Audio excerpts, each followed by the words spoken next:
कार्यक्रम चल रहा है, फ्रीडम इज नॉट फ्री। और इसी सिलसिले में आज की चर्चा आगे मैं बढ़ाऊंगा। और जैसा कि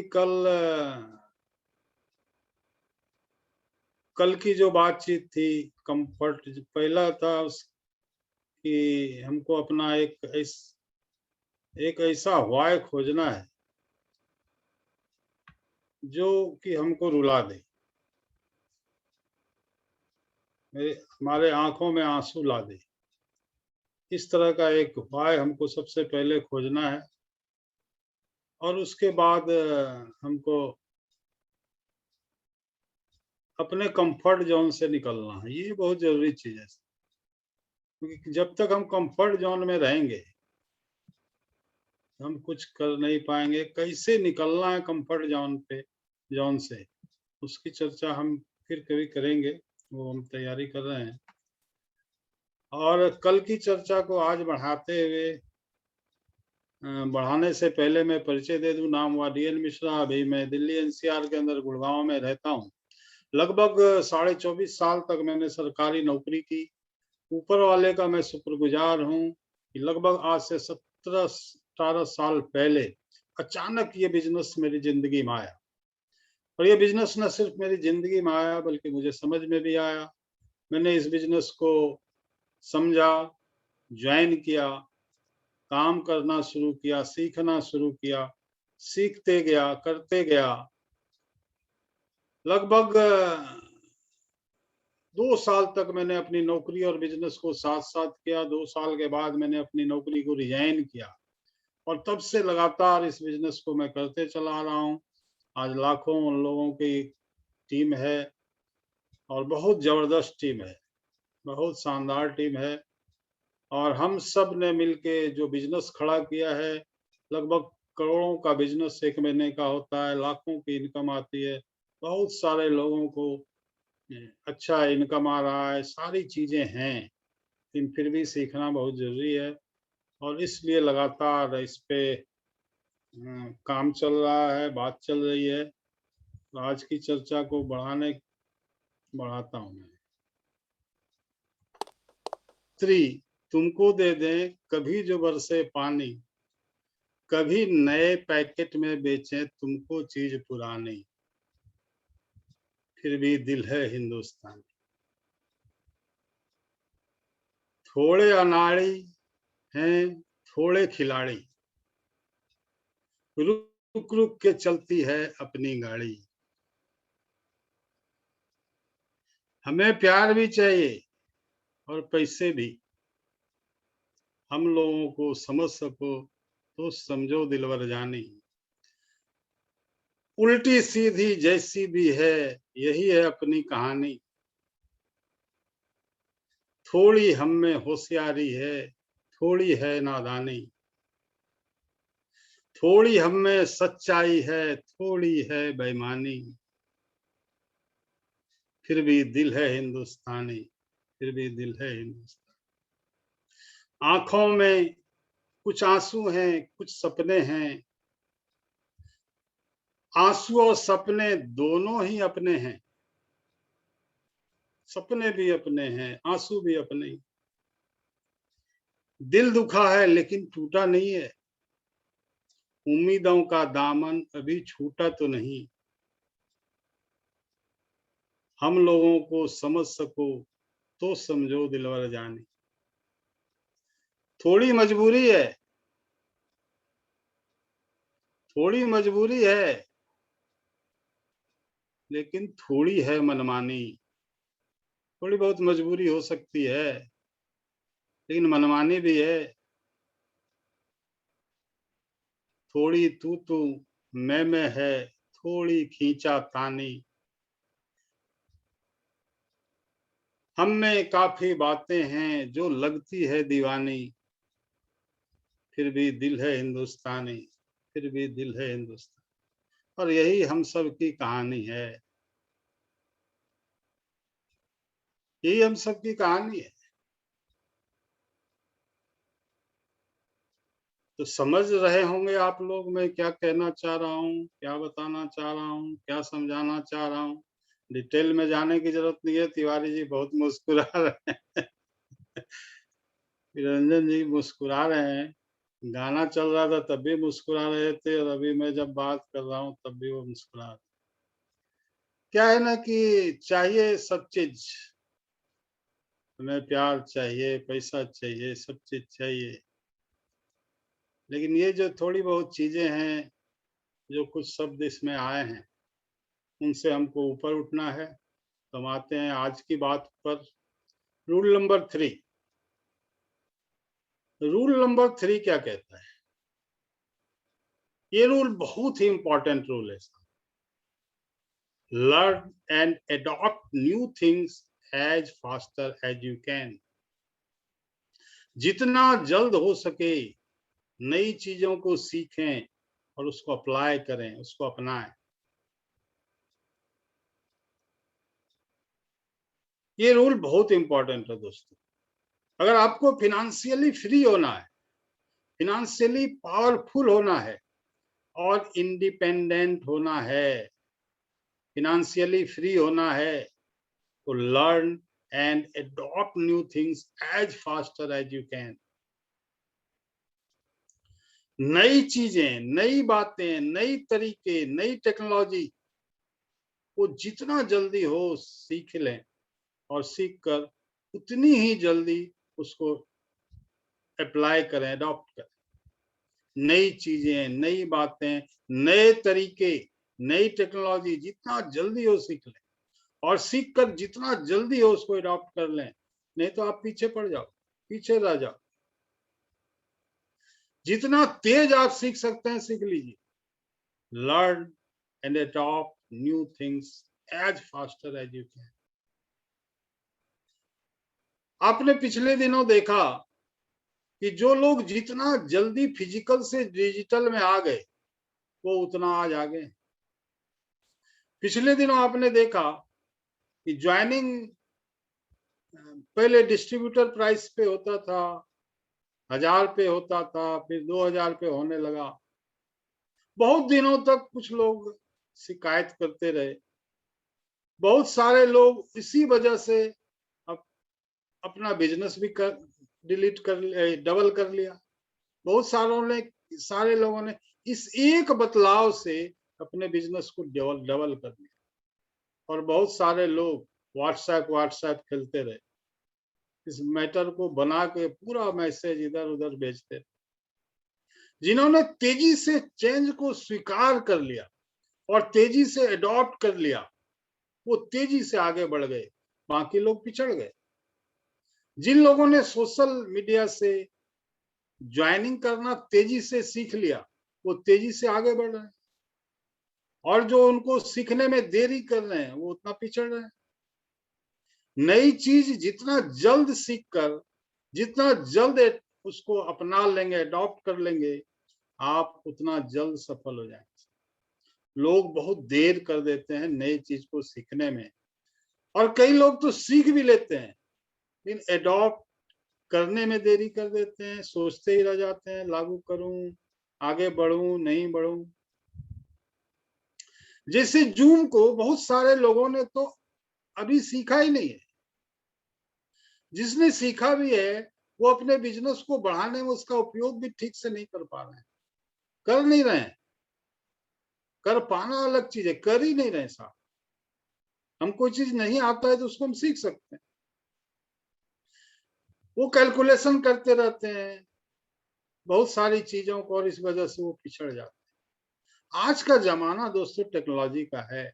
इतना सारा डाटा कंपनी ने वेबसाइट पे दे रखा है, लेकिन हम उसको खोल कर देखते भी नहीं है। कंपनी ने इतना डाटा क्यों दिया है? वो हमको हेल्प करने दिया है, लेकिन हम उसको देखते भी नहीं है। एसओपी इतना शानदार चीज कंपनी ने दे रखा है, इसको हम एडॉप्ट करना तो दूर, हम इसको ठीक से सीख भी नहीं पा रहे हैं, सीख भी नहीं रहे, कोशिश ही नहीं कर रहे। प्लान सेंटर से हम बिजनेस को तेजी से कई गुना बढ़ा सकते हैं। एडॉप्ट करना तो दूर, इससे बिजनेस को कैसे कई गुना बढ़ा सकते हैं। हम वो सीखते नहीं है, सीखने के लिए तैयार नहीं, उसकी तैयारी नहीं करते। अभी डिजिटल का जमाना है, लेकिन हम एडॉप्ट करना तो दूर, हम सीखते नहीं है दोस्त। Learn and adopt new things as faster as you can.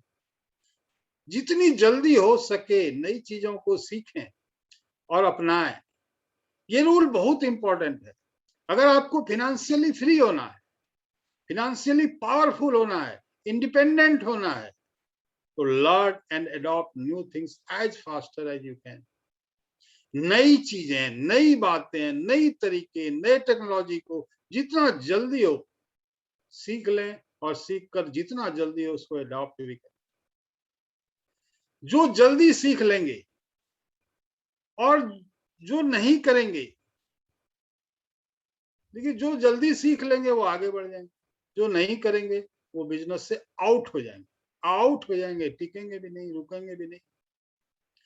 हमारी कंपनी भी चेंज हो रही है और नई नई चीजों को, नए नए तरीकों को, नए नए टेक्नोलॉजी को अडॉप्ट कर रही है, लगातार कर रही है। आपको भी करना पड़ेगा। कंपनी के अंदर कितनी चीजें बदल गई हैं और हम वहीं अटके पड़े हुए हैं। कितनी तेजी से कंपनी ने प्रोडक्ट की संख्या में, प्रोडक्ट की क्वालिटी में, प्रोडक्ट के पैकेजिंग में, वेबसाइट में, डाटा उपलब्ध कराने में, और ना जाने कितनी चीजों को कंपनी ने बदलाव किया। बदल बदल बहुत सारी चीजें, नई नई चीजें लेके आ गई कंपनी। लेकिन हम तो खूंटा गाड़ के बैठे हैं, खूंटा पकड़ के बैठे हैं, भैया खूंटा तो यहीं गड़ेगा। कंपनी बदल जाए तो बदल जाए, हम नहीं बदलेंगे। Rule number 3 is most important दोस्त। जितना जल्द हो सके इन सारी चीजों को सीखिए और उसको जितना जल्दी हो सके अडॉप्ट कीजिए। आपको याद होगा जब एयरटेल, आइडिया, वोडाफोन, बीएसएनएल, ये सब आधा आधा जीबी, एक एक जीबी देने के लिए कितना चार्ज करते थे, कैसा जमाना था। ये सारी कंपनियां आधा आधा जीबी देने के लिए कितना पैसा चार्ज करती थी। 5 साल पहले हम नेट कैसे यूज करते थे, जियो आने के पहले दिन सोचिए जरा।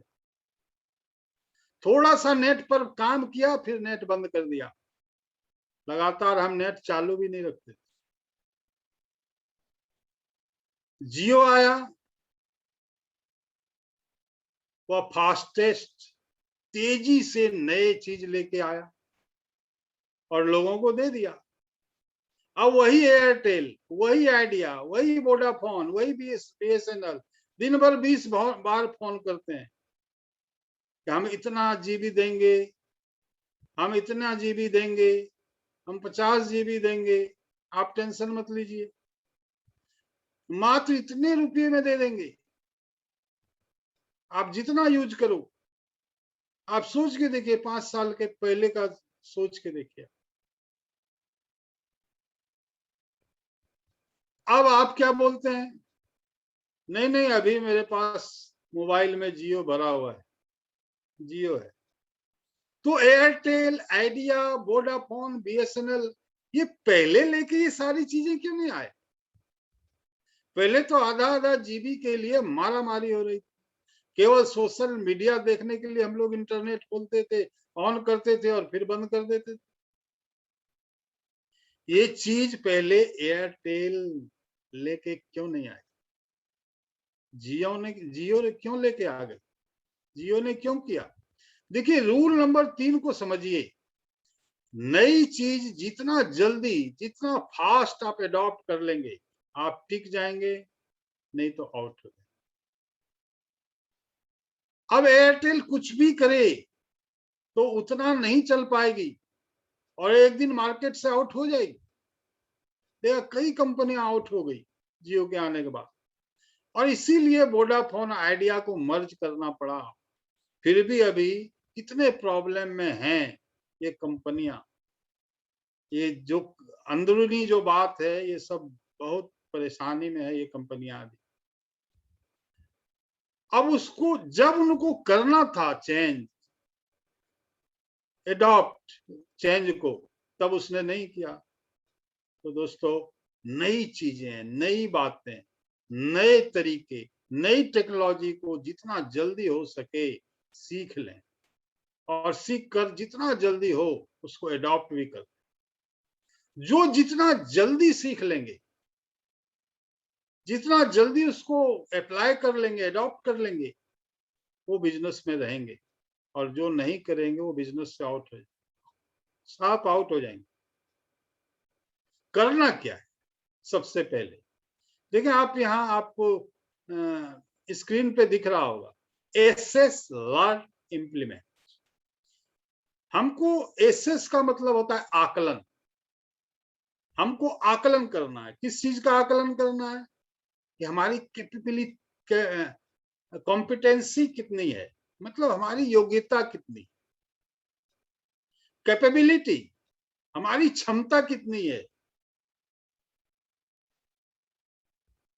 आप आकलन करें कि आपकी योग्यता कितनी है अभी, आपकी क्षमता कितनी है, और आपके जैसे लोग, आपके जैसे कितने विचार के, आपके साथ काम करने वाले कितने लोगों को आप अपने साथ ला सकते हैं। अनुकूल लोग, सुसंगति करें वैसे लोगों से आप। कॉम्पिटिबिलिटी, तो सबसे पहले क्या करना होगा? आपको आकलन करना पड़ेगा कि आज हमारा क्या पोजीशन है। किस चीज का आकलन करना होगा? मेरी योग्यता कितनी है, मेरी क्षमता कितनी है, और हम कितने लोगों को अपने साथ लेके आ सकते हैं अपने जैसे। उसके बाद लर्न, क्या सीखना है आपको? एजुकेशन, आरसीएम के बारे में शिक्षा लेनी, ट्रेनिंग लेनी है, और डेवलपमेंट के बारे में कि हम कैसे अपने टीम को में डेवलपमेंट करा पाए, कैसे खुद भी आगे बढ़े और अपने टीम को भी आगे बढ़ाएं। और फाइनली हमको इम्प्लीमेंट क्या करना है? पहला जो हमको इम्प्लीमेंट करना है वो वर्क फ्लो। ये नहीं कि रुक रुक के चलती है अपनी गाड़ी, ऐसे नहीं, एकदम एक फ्लो के साथ कैसे हम आगे बढ़े लगातार। इसके लिए आप एक जांच सूची बनाए, चेक लिस्ट। आप रोज रात में बैठ के जो चेक लिस्ट बनाए, जो लास्ट में चाहे क्या, टास्क लिस्ट, मतलब आज हमको क्या क्या करना था वो भी लिस्ट बनाए, और चेक लिस्ट भी बनाए। रात में बैठ के चेक भी करें कि आपको उसमें क्या किया, क्या कर पाए, क्या नहीं कर पाए। तो इन सारे चीजों को अपनाया। जो जितना जल्द इन चीजों को, इन बातों का आकलन कर लेंगे, जो जितना जल्दी सीख लेंगे, और जो सीखा उस पर जो जितना जल्दी काम करना शुरू कर देंगे, वो उतना जल्दी कामयाबी के शिखर पर पहुंचेंगे दोस्त। तो या तो बनना है, मतलब या तो जियो बनना है या वोडाफोन बनना है। अब आप डिसाइड कीजिए कि आपको जियो बनना है कि वोडाफोन बनना है, क्या बनना है, जियो या वोडाफोन? डिसाइड जियो बनना। कीजिए। यस, यस सर, जियो बनना है। ओके। अब आते हैं नेक्स्ट पॉइंट पे। अब रूल नंबर 4 क्या है? रूल नंबर 4 क्या है? Be committed to your commitments. अपनी प्रतिबद्धताओं के लिए प्रतिबद्ध रहें। दोस्तों, ये बहुत बहुत बहुत बहुत बहुत ही इंपॉर्टेंट रूल है। अपने कमिटमेंट से कमिटमेंट होना चाहिए, और यहां पर अधिकतर लोग फेल हो जाते हैं। बहुत कुछ हम कमिटमेंट करते हैं, हम ऐसे काम करेंगे, हम वैसे करेंगे, हम ये काम करेंगे, हम वो काम करेंगे, कल से बहुत कुछ करेंगे, लेकिन उस कमिटमेंट के साथ आप कमिटमेंट नहीं करते। इसका मतलब है, what is meaning of be committed to your commitments? जो आपने प्लान किया है, जो आपने वादा किया है, जो आपने प्रॉमिस किया है, चाहे आपने अपने मेंटर से किया, चाहे आपने अपने अपलाइन से किया, चाहे उनसे जो आपको इस बिजनेस में लेके आए हैं, चाहे अपनी पत्नी से, चाहे अपने बच्चे से, चाहे अपने माता पिता से, यहां तक कि मुझसे भी, चाहे किसी से भी, जो कमिटमेंट आपने किया है, उस कमिटमेंट के साथ आपको कमिटमेंट रखना चाहिए। आपको कमिटेड होना चाहिए कि मैंने जो कमिटमेंट किया है, जो एक बार कर दिया, उसको रोज फॉलो करूंगा। आपने कमिटमेंट किया रोज मैं 20 लोगों को कॉल करूंगा, तो 20 लोगों को कॉल करना है। जो मैंने कमिटमेंट किया है कि रोज मैं 5 लोगों को प्लान दिखाऊंगा, चाहे 2 लोगों, जो भी कमिटमेंट किया है, तो विदाउट फेल मैं रोज 5 प्लान दिखाऊंगा।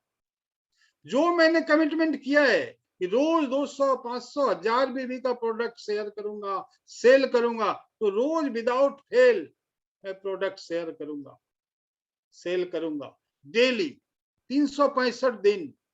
मैंने जो कमिटमेंट लिया है, विदाउट फेल मैं उसको पूरा करूंगा।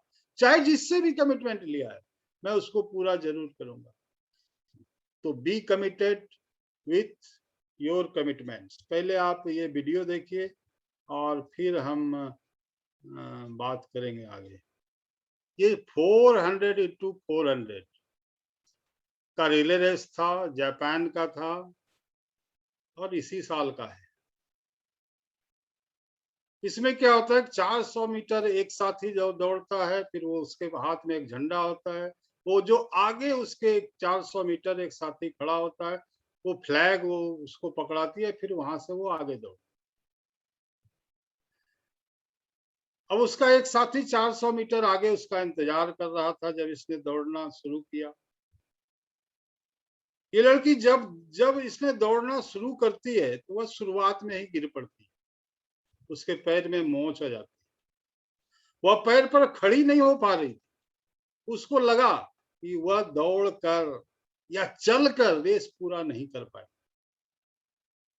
तो उसने निश्चय किया वो हाथ और घुटनों के बल पर क्रॉल करके रेस पूरा करेगी, लेकिन करेगी। उसने जो कमिटमेंट किया है उसको वो पूरा करेगी।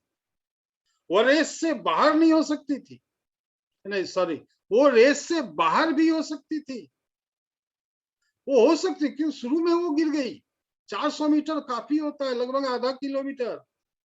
वो क्रॉल करके उसने निश्चय किया कि मैं जाऊंगी, लेकिन क्रॉल करके जाना पड़े जैसे जाना पड़े। उसने निश्चय किया वो हाथ और घुटनों के बल पर चलकर क्रॉल करके रेस पूरा करेगी, लेकिन पूरा करेगी। उसने जो कमिटमेंट किया है वो उसको पूरा करेगी। वो रेस से बाहर भी हो सकती थी। सारे लोग उसको मना भी कर रहे थे, नहीं तुम, डॉक्टर को भी बुला के ले आया, लेकिन वो नहीं हटी, डटी रही, डिगी रही। लेकिन उसने अपना कमिटमेंट जो किया था उसको हर हाल में पूरा करने का निश्चय किया। ऐसा भी नहीं था वो अगले धाविका से नजदीक थी या अगले पॉइंट से नजदीक थी, वो उससे काफी पीछे थी। शुरू करते ही 400 मीटर का उसका रेंज था, शुरू करते ही वो गिर पड़ी थी, मोच आ गया था। उसके मन में एक बार भी नहीं ये आया मैं कुछ भी कर लूं, मैं ये रेस को जीत नहीं सकती। मन में आ सकता है ना, अभी 400 मीटर तो मैंने शुरू ही किया और यहीं पे गिर गया, अब तो मैं कुछ भी कर लूंगा, नहीं जीत सकती हूँ। उसके मन में एक बार भी नहीं आया मैं कुछ भी कर लूं, मैं नहीं जीत सकती। वो अपने टारगेट से कभी काफी पीछे थी, लेकिन वो रुकी नहीं। भले ही क्रॉल करके अपने टारगेट पे पहुंची, लेकिन पहुंची। आप क्या करते? आप इस पोजीशन में होते तो क्या करते? उसकी दशा देख उसकी साथी धारिका के आंखों में भी से भी आंसू निकल रहे थे कि कितना कष्ट उठा के वो रेस को पूरा करने के लिए बढ़ रही है आगे। लेकिन उस लड़की ने अपने दर्द की परवाह नहीं की। उसके दोनों घुटने छिल गए, खून बह रहा था और उसने अपने रेस को पूरा किया। अब उसके दोनों घुटने लहूलुहान हो गए, लेकिन उसने हार नहीं मानी और उसने उस रेस को पूरा किया। इसको कहते हैं अपने कमिटमेंट से कमिटेड रहना। चाहे कुछ भी हो जाए, जो मैंने कमिटमेंट किया है उसको पूरा करूंगा। उसको आपको आपके टारगेट को अचीव करना है, चाहे कितनी बड़ी बाधा हो, कुछ भी हो जाए मैं रुकूंगा नहीं। मैं अपने टारगेट पे पहुंचूंगा ही पहुंचूंगा, पहुंच के ही रहूंगा। See what A commitment! क्या लाजवाब कमिटमेंट था उस लड़की का कि मुझे जहां तक जाना है, जो मेरा टारगेट है, जो मेरी जिम्मेदारी है, जो मेरी रिस्पॉन्सिबिलिटी है, जो मेरा कमिटमेंट है, वो मैं पूरा करूंगी और जरूर पूरा करूंगी। और जिस चीज के लिए ये काम करने का निश्चय किया, जिस चीज के लिए काम करने का निश्चय लिया, जो मैंने टारगेट लिया है, वो जो मैंने कमिटमेंट लिया है, उसको मैं पूरा करूंगा। चाहे मेरे आंसू निकले, चाहे मेरा खून निकले, चाहे मेरा पसीना निकले, कुछ भी तकलीफ आ जाए, मैंने जो कमिटमेंट किया है उसको पूरा करूंगा। Be committed to your commitments my dear friends. अपने कमिटमेंट से कमिटमेंट कीजिए। मैंने सितंबर में कमिटमेंट किया, मैं पूरे महीने प्रोग्राम करूंगा, तो किया। आसान नहीं है रोज लगातार 20 दिन 22 दिन जितने दिन हुआ नई नई चीजों को लेके आना, आसान नहीं।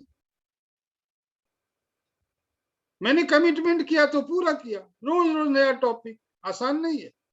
लेकिन मैंने अपने कमिटमेंट को पूरा किया, पूरे महीने प्रोग्राम किया। सकते जो मैंने एक बार कमिटमेंट कर दिया, उसके साथ रहना है। वो फेल नहीं होना चाहिए कमिटमेंट, इसलिए मैंने उसको पूरा किया।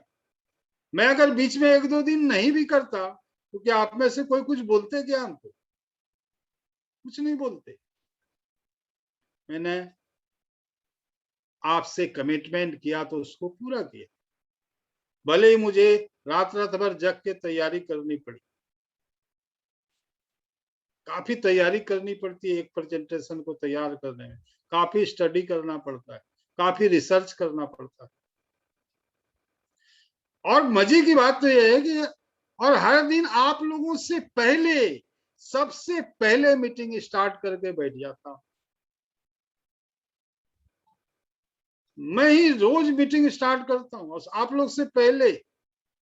मैं देखता हूं और भी कुछ 2-4 लोग आ जाते हैं, वो भी करीब 10-15 मिनट पहले आ जाते हैं।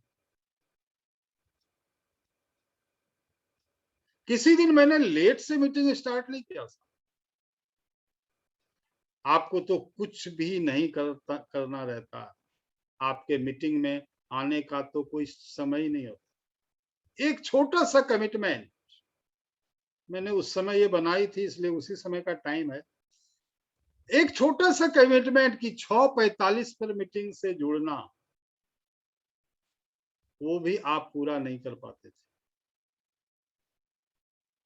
अभी जैसे 7:45 में जुड़ना होता है, नहीं जुड़ते लोग, नहीं जुड़ते।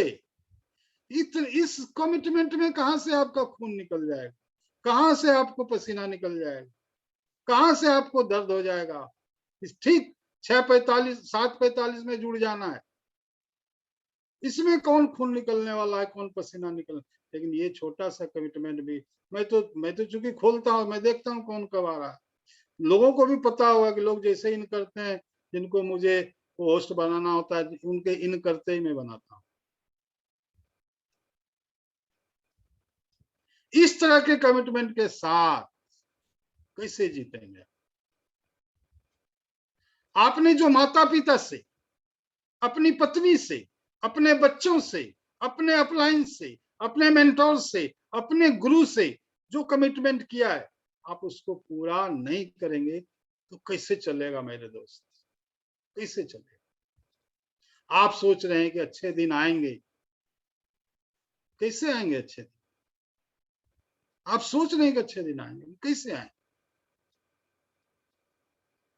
आप सोच रहे हैं कोई बस पीछे से आएगी तो हमारी बस तो आगे बढ़ी जाएगी। अभी दिखाया था एक दिन, आपको ध्यान होगा, खाली बस वाला एपिसोड एक दिखाया था एक दिन में। बहुत सारी बस खड़ी रहती है स्टॉप पे, पीछे से बस आएगी तब आगे बढ़ेगी। आप सोच रहे हैं कोई बस पीछे से आएगी तो हमारी बस तो आगे बढ़ी जाएगी, तो इंतजार करते रहिए पीछे से बस आने का, करते रहिए। आपको पता नहीं है कि आपके पीछे आने वाली बस भी अभी अपने पीछे आने वाली बस का इंतजार, वो भी इंतजार कर रही है। यहाँ आप इंतजार कर रहे हैं और आपके पीछे वाली बस भी इंतजार कर रही है कि मेरे पीछे कोई बस आ जाए तो मैं भी आगे बढ़ जाऊं। और यही सिलसिला बना हुआ। मजे की बात है कि आपके पीछे वाले बस भी अपने पीछे से आने वाले बस का इंतजार कर, वो खड़ी है। मतलब हर स्टॉप पर एक एक बस लंबे समय से खड़ी है और वो सब अपने पीछे से आने वाले बस का इंतजार कर, खड़ी है इंतजार में। जो बस सबसे पीछे खड़ी है उसके पीछे तो महीनों से कोई बस आई ही नहीं है साहब, आप चेक कर लें। जो बस सबसे पीछे खड़ी है उसके पीछे तो महीनों से कोई बस आई नहीं है। इसलिए सबसे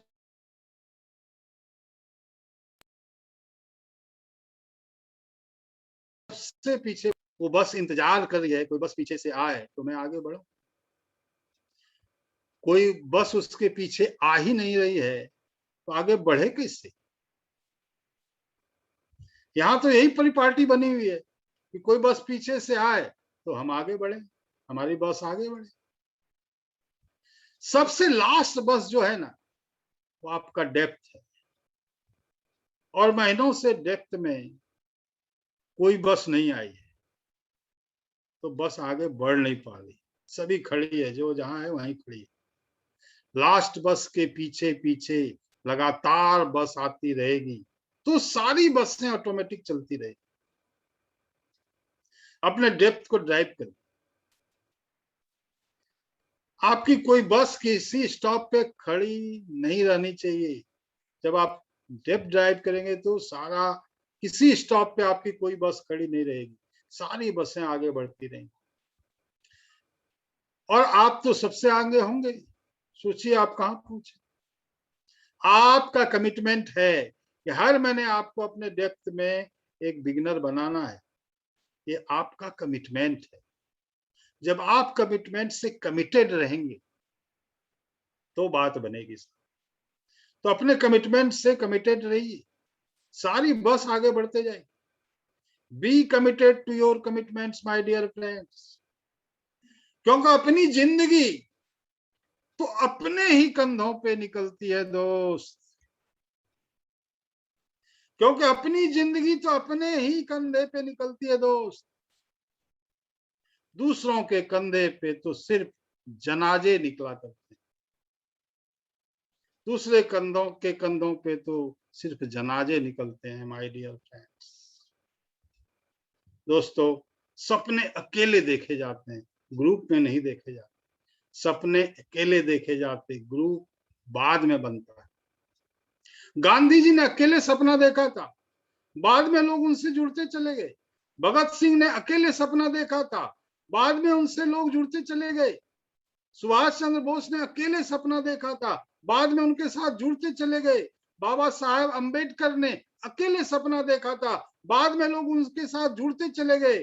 टीसी छाबड़ा जी ने अकेले सपना देखा था, देश को आर्थिक आजादी दिलाने का, बाद में लोग उनके साथ जुड़ते चले गए।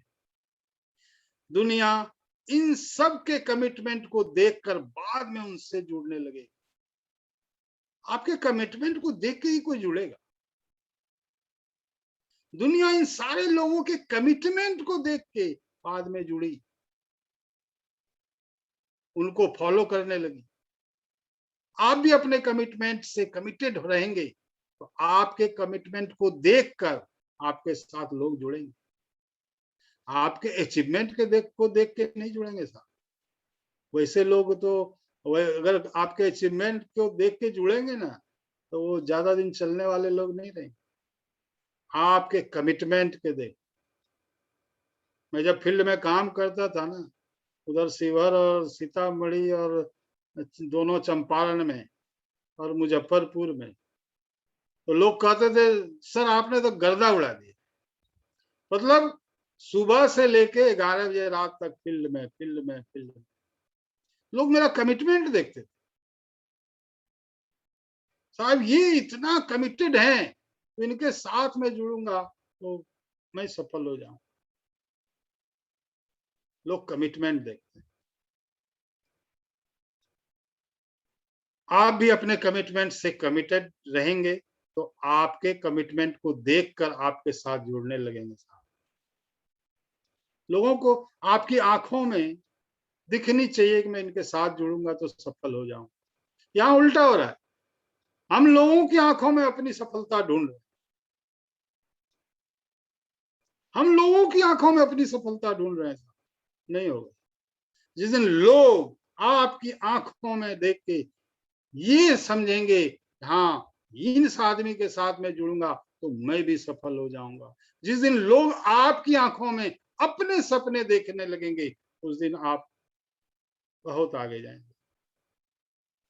दोस्त अपने कमिटमेंट से कमिटेड रहिए, अपने कमिटमेंट से कमिटमेंट कीजिए।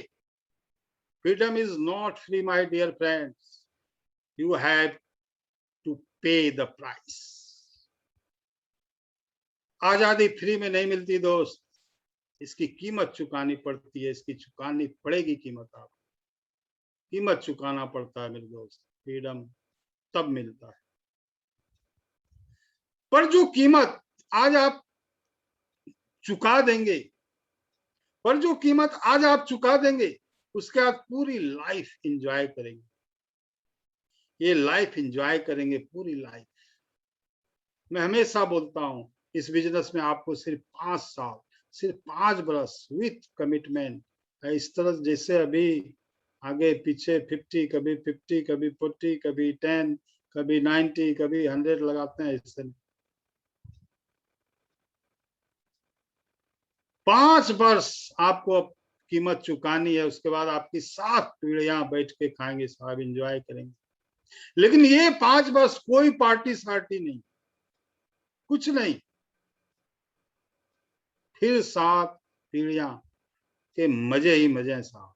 आपके भी बाकी जिंदगी में मजे ही मजे। फिर पीछे मुड़ के देखने की कोई जरूरत नहीं। ये कोई महंगा सौदा है क्या?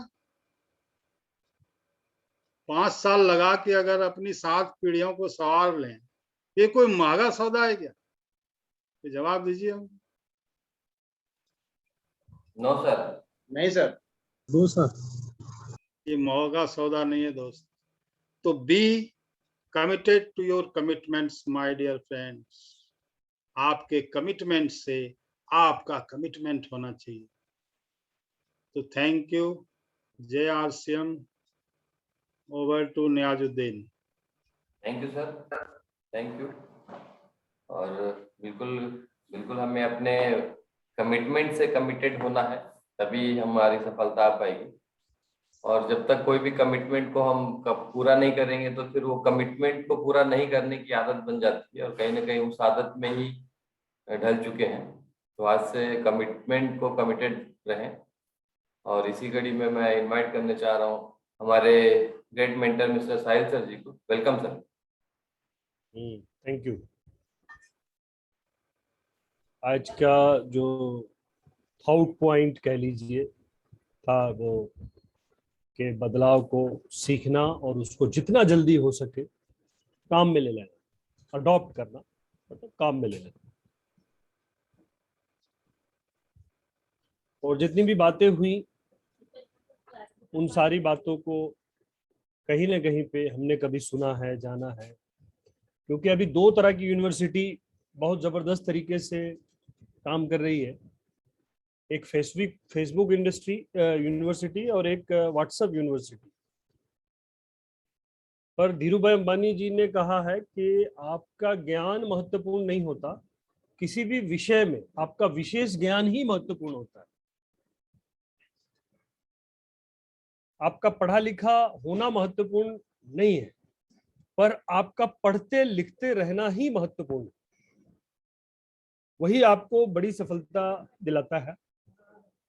तो ये बहुत प्राउड की बात है कि हम सभी लोग एक बहुत ही बेहतरीन बिजनेस, भविष्य का बिजनेस, आने वाले कल का बिजनेस, एक ऐसा बिजनेस जिसमें मान सम्मान, इज्जत, दौलत, शोहरत सारी चीजें हैं, और वो चीजें हैं जो केवल दुनिया में 1 से 3% लोग को ही हासिल होता है। लफड़ा इस बात का है कि हमने पंगा ले लिया है, पर समस्या इस बात का है कि अभी भी हम इंतजार में बैठे हुए हैं। वही पुरानी आदतों को हमने अपने पांव में जंजीर की तरह बांधे रखा हुआ है, और उन्हीं आदतों को, उन्हीं जो अपने जो बहुत सारी धारणाएं हमने पाल के रखी हुई है, जैसे कोई लीडर कहता है कि करण अर्जुन आ जाएगा, बहुत ही फेमस डायलॉग है। कोई लीडर कहता है कि जय वीरू आ जाएगा और ठाकुर की नैया पार लगा देगा। तो ये सारी बातें केवल ख्याली पुलाव है। आरसीएम के 21 वर्षों के इतिहास में अब तक केवल एक व्यक्ति के साथ ऐसा हुआ है, जबकि कोड कितना निकला है, 2 करोड़ से ज्यादा। और उस एक व्यक्ति के साथ भी इस वजह से हुआ, अगर आप पिछली हिस्ट्री देखेंगे तो वो उस वक्त खड़ा था जब कोई भी खड़ा नहीं था, जब सारे ही लोगों ने टीसी छाबरा जी को बोल दिया कि भाई ये पागल है, सनकी है, ये है, वो है, परिवार वाले, समाज वाले, भिलवाड़ा वाले सब उनका मजाक उड़ा रहे थे, तो उस वक्त में एक व्यक्ति था जो खड़ा था, और उसी के साथ अब तक ऐसा हुआ है कि उसने 2 लोगों को जोड़ा और इस बिजनेस में डायमंड हो। बाकी अब तक आरसीएम के पूरे 21 वर्षों के इतिहास में ऐसा कभी नहीं हुआ। जो भी लोग सफल हैं, आप भी जहां पर हैं, आपको पता है कि आपने मेहनत की है, जहां पे भी है, जिस पिन पे भी है। आज आपका बिजनेस जो भी पोजीशन आपने, इस पोजीशन में, पोजीशन को हम बोलते हैं 21 सीढ़ियों की ये यात्रा है। पहली सीढ़ी बिगिनर, फिर starter, opener, eagle, runner, winner, star, ये 7 वाइटल की सीढ़ियां हैं अप टू स्टार तक। 4 रॉयल्टी की सीढ़ियां हैं, gold, star gold, platinum, star platinum, और 10 टेक्निकल की सीढ़ियां हैं, pearl, star pearl, emerald, star emerald, ruby, star ruby, sapphire, star sapphire, diamond, star diamond. तो ये जो यात्रा है, ये आपने जो भी जब भी किया है तभी तय किया, और यही धारणा को हटाने के लिए कि कोई कर देगा, कोई करण अर्जुन आएगा, कोई दूसरी शक्ति आ जाएगी, कभी आकाशवाणी आ जाएगी, तो ये बातें बिल्कुल गलत है। और इसी को लेकर के अभी जो मेन टॉपिक है सर का, मिश्रा सर का, कि आजादी जो है वो कभी भी मुफ्त में नहीं मिलती, जो टॉपिक तो आपको नहीं मिलेगी। और आज की जो बातचीत, उन्होंने लास्ट में एक लाइन खींचा उन्होंने कि जब भी कोई खड़ा हुआ पीछे उसके भीड़ लग गई, पर वो दर्द उनको लेना पड़ेगा। आपने सतीश पंडित जी की आराम कर जो कविता पढ़ा, उसके अंदर में है कि इश्क मांगे कदम कदम कुर्बानियां, कुछ देर को कुछ लज्जतें कुर्बान कर। और एक ऐसे मजाहिया कविता है कि इश्क खेल नहीं है बच्चों का और तेल निकल जाता है अच्छों अच्छों का। तो आपने वो जो सोच लिया है ना कि आप 1 से 3% में आएंगे, तो आपने पंगा तो ले ही लिया है साहब। तो लास्ट की एक बात है, मजरू सुल्तानपुरी ने बहुत जबरदस्त शेर लिखा कि मैं अकेला ही चला था जानिबे मंजिल, मगर लोग साथ आते गए और कारवां बनता है। तो थैंक यू वेरी मच, आप सभी ने इरादा भी कर लिया।